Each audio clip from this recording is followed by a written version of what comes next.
Almas queridas, aqui conosco, queridas irmãs, queridos irmãos das redes sociais, a todas, a todos, o meu abraço, a minha gratidão, com votos de muita paz em Cristo Jesus. Com alegria, estamos iniciando nesta oportunidade o estudo do capítulo 13 do Evangelho segundo o Espiritismo. Não saiba a vossa mão esquerda o que dá a vossa mão direita. Este capítulo é composto por 10 partes, 10 itens ou temas, subtemas.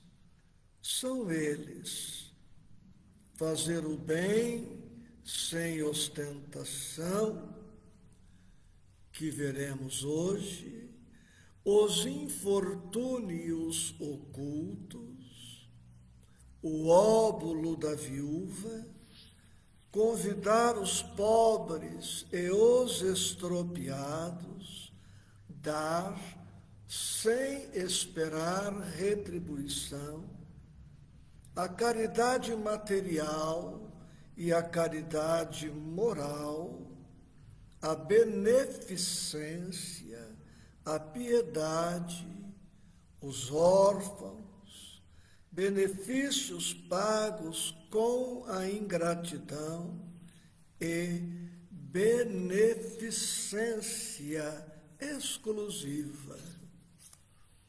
Iniciando o capítulo 13, Allan Kardec nos apresenta 2 passagens do evangelista Mateus. A primeira, no capítulo 6, que compõe o Sermão da Montanha, versículos 1 a 4. E Mateus, capítulo 8, também versículos de 1 a 4. Quem puder, acompanhe comigo a leitura. Fazer o bem sem ostentação. Nos recomenda, então, Jesus: tomai cuidado de não fazer as vossas boas obras diante dos homens, para serem vistas por eles. De outro modo, não recebereis a recompensa de vosso Pai que está nos céus. Então, quando derdes esmolas, não façais soar a trombeta diante de vós, como fazem os hipócritas nas sinagogas e nas ruas, para serem honrados pelos homens. Eu vos digo em verdade que receberam sua recompensa. Mas quando derdes esmola, que a vossa mão esquerda não saiba o que dá a vossa mão direita, a fim de que a esmola esteja em segredo, e vosso Pai, que vê o que se passa em segredo, dela vos entregará a recompensa. E agora, o que temos no capítulo 8, Jesus, tendo descido da montanha, uma grande multidão de povo o seguiu, e ao mesmo tempo um leproso veio a ele e o adorou, dizendo-lhe: Senhor, se quiserdes, podereis me curar. Jesus, estendendo a mão, tocou-o e lhe disse: Eu o quero, estais curado. E no mesmo instante a lepra foi curada. Então Jesus lhe disse: Guardai-vos de falar disto a alguém, mas ide vos mostrar aos sacerdotes e oferecei o dom prescrito por Moisés, a fim de que isso lhes sirva de testemunho.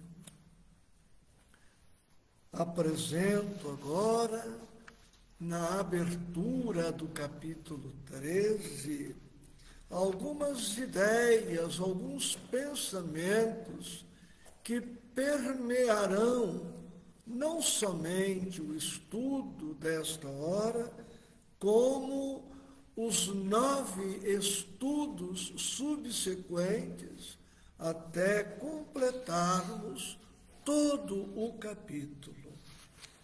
Inicio trazendo um conceito do verbo ostentar. Nosso tema é fazer o bem sem ostentação. E ostentar é mostrar ou mostrar-se. É ainda exibir ou exibir-se, pavonear, alardear, divulgar com aparato, vangloriar-se pelo bem feito.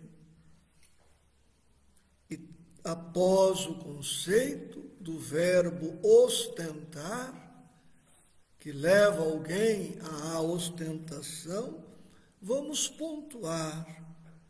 Nós devemos fazer o bem com boa intenção, com bons sentimentos, e podemos até dizer que a intenção, em muitas ocasiões, será mais importante que a própria ação. Tanto que, se a intenção não for boa, não for saudável, não estiver compatível com o Evangelho, ainda que a pessoa venha a doar muito, na quantidade, no volume, em razão do seu exibicionismo, da sua vaidade, esta doação deixa de ser assim tão expressiva, tão relevante. E como veremos no estudo do capítulo, muitas vezes a doação é aparentemente mínima, mas a intenção é grandiosa. E a intenção pura, grandiosa, a intenção ética, nobre, torna a doação aparentemente pequena e insignificante, grandiosa.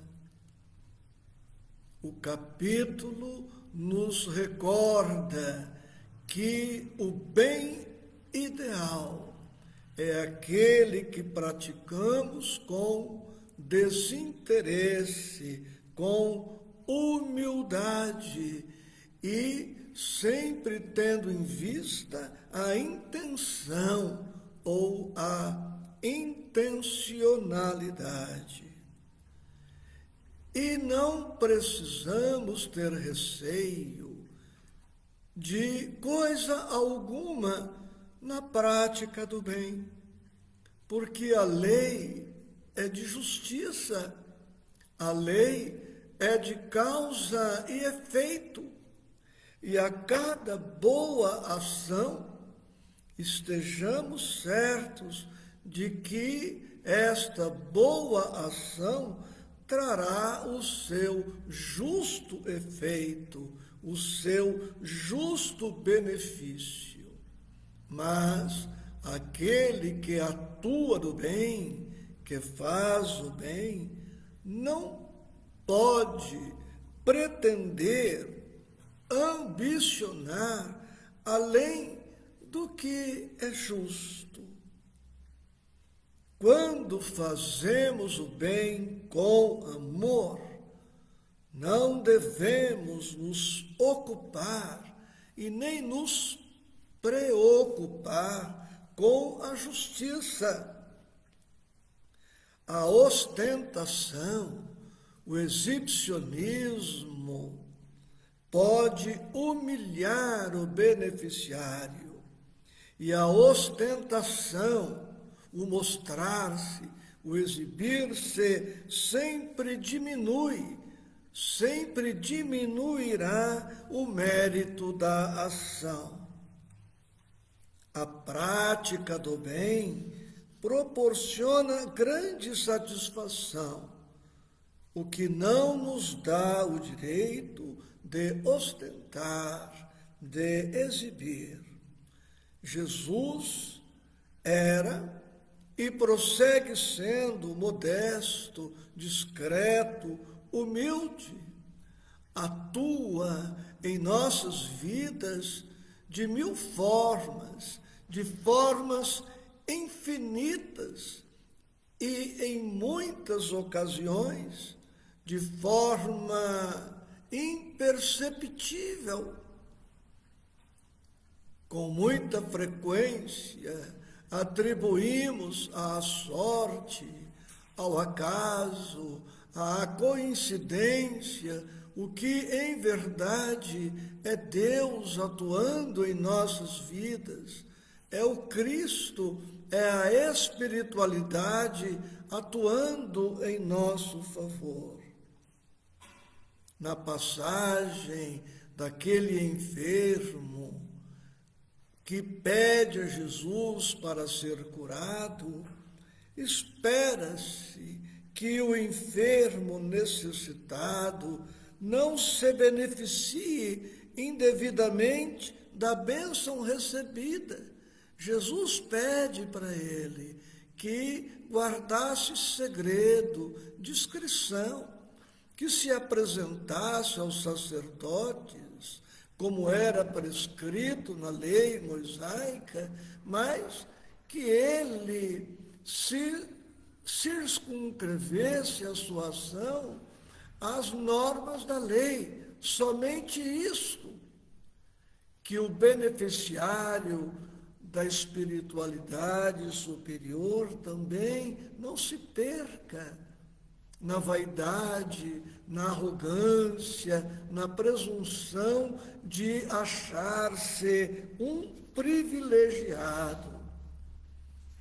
Que a vossa mão esquerda não saiba o que dá a vossa mão direita.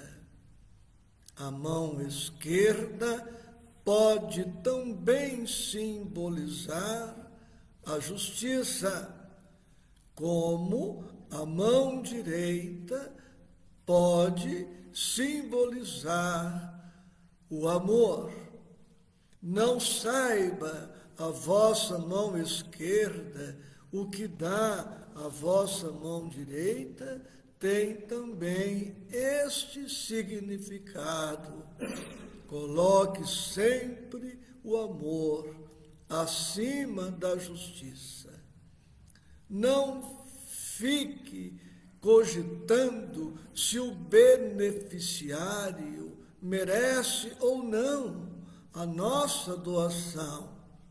E também não cogitemos dos benefícios que haveremos de auferir em razão do bem praticado, porque o bem é aquela luz que beneficia antes de tudo o seu autor, tanto que a paz interior é um dos principais benefícios da ação discreta, da ação oculta. O Evangelho está nos dizendo isto: ame acima da própria justiça. Quando amar, não cogite de eventual merecimento do beneficiário e também evitemos cogitar do eventual bem que receberemos em razão da prática do bem. Há os que querem ocultar o mal. E porque estes que querem ocultar o mal também não se empenham por ocultar o bem que porventura façam. Há os que querem ocultar o mal e exibir o bem. E há os que somente praticam o bem com publicidade, com ostentação, com alarde, com exibicionismo. Aquele que conseguir praticar o bem sem ostentação está dando mostras de possuir já um desenvolvimento espiritual. E esse desenvolvimento espiritual pode continuar crescendo se o autor do bem perseverar na sua prática adequada, correta.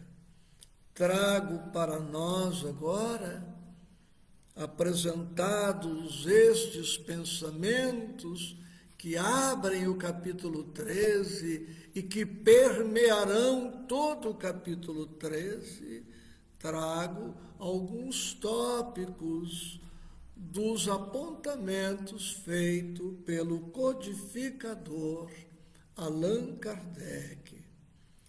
Escreveu Allan Kardec: ocultar a mão que dá constitui marca incontestável de grande superioridade moral.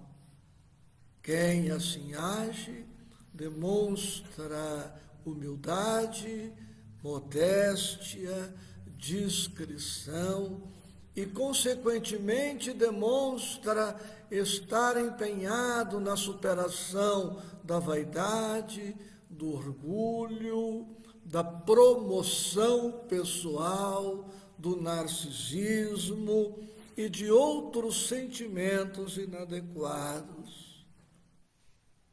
Para a prática do bem sem ostentação, necessário que a criatura tenha suas vistas voltadas para a vida futura, para a vida além da morte. Para a prática do bem sem ostentação, é preciso que confiemos na justiça divina, na lei de causa e efeito, guardando em nós a certeza de que, realizada a semeadura no bem, a colheita certamente se dará. Para a prática do bem sem ostentação, necessário valorizar mais a aprovação de Deus do que a aprovação dos homens, para a prática do bem sem ostentação, necessária e ideal, por força de lógica, a beneficência modesta, discreta, a beneficência praticada sem ostentação, diz-nos ainda Allan Kardec, tem duplo mérito. Além de ser caridade material, é caridade moral. E, por fim, este pensamento. A verdadeira caridade, ao contrário, é delicada e engenhosa no dissimular o benefício, no evitar até as simples aparências capazes de melindrar. O bem tem o seu valor próprio, íncito. Não há necessidade do alarde, da propaganda, da divulgação, para que o bem se torne um bem. E também não significa que, pelo fato do bem não ter se tornado algo público, que somente por isso ele perdeu o seu valor, a sua importância, a sua significação. Basta que recordemos o sacrifício das mamães, dos papais, as renúncias das mamães, dos papais, das avós, dos irmãos mais velhos, de todos aqueles que se sacrificaram e que se sacrificam por nós, sem que a mídia tome conhecimento, sem que a propaganda seja feita. Quantas pessoas cooperam com a nossa vida? Vamos dar alguns exemplos, dentre os infinitos exemplos. Hoje, eu me vali de copo para me dessedentar. Eu não sei o nome do fabricante do copo, eu não sei o nome do proprietário do supermercado onde comprei o copo, não sei agora, não me lembro o nome da caixa que me atendeu. E nós poderíamos aqui evocar, recordar uma infinidade de pessoas, de situações que trabalham por nós, cujos nomes e procedências desconhecemos. Todos eles fazendo por nós o bem sem ostentação.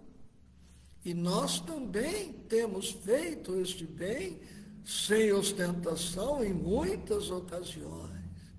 Quando honramos os nossos compromissos financeiros, por exemplo, quando evitamos uma manobra com um veículo que poderia causar dano a alguém, quando freamos o veículo até em momento que a preferência seria nossa, o direito nosso, quantas coisas boas que já fazemos sem que isto seja observado de maneira objetiva, concreta, mas a vida está registrando tudo. E precisamos, pois, confiar que a vida, sendo justa e tudo registrando, no momento oportuno, há de restituir-nos o que é nosso. como sugestão de leitura, de estudos, hoje eu quero deixar para vocês 4 capítulos das obras de Emmanuel e Chico Xavier. 2 livros. O primeiro livro, Caminho, Verdade e Vida, capítulo 106, por título Dar. Caminho, Verdade e Vida, capítulo 161, Aproveitemos. Do livro Ceifa de Luz, capítulo 15, Conquista da Compaixão. E ainda do Ceifa de Luz, capítulo 29, Compreensão. Dada a exiguidade do tempo, trarei fragmentos do capítulo 106, do Caminho, Verdade e Vida, por título Dar. Jesus nos recomenda e dá a qualquer que te pedir, e ao que tomar o que é teu, não lhe tornes a pedir. Lucas 6:30. E Emmanuel escreve: o ato de dar é dos mais sublimes nas operações da vida. Entretanto, muitos homens são displicentes e incompreensíveis na execução dele. Alguns distribuem esmolas levianamente, outros se esquecem da vigilância, entregando seu trabalho a malfeitores. Jesus, diz Emmanuel, é nosso mestre nas ocorrências mínimas.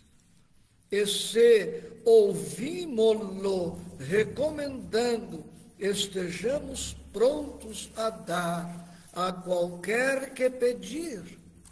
Vemo-lo atendendo a todas as criaturas do seu caminho, não de acordo com os seus caprichos, mas segundo as necessidades. Portanto, bom senso, critério, prudência, zelo, cuidados, para que não venhamos a nos perder, mesmo em relação às boas práticas. E assim iniciamos o estudo do capítulo 13, que nos ocupará aqui por mais 9 semanas, sem pressa, calmamente, seguindo com método e ritmo, na direção dos objetivos traçados. Mais uma vez, falo de minha gratidão, com votos de muita paz em Cristo Jesus.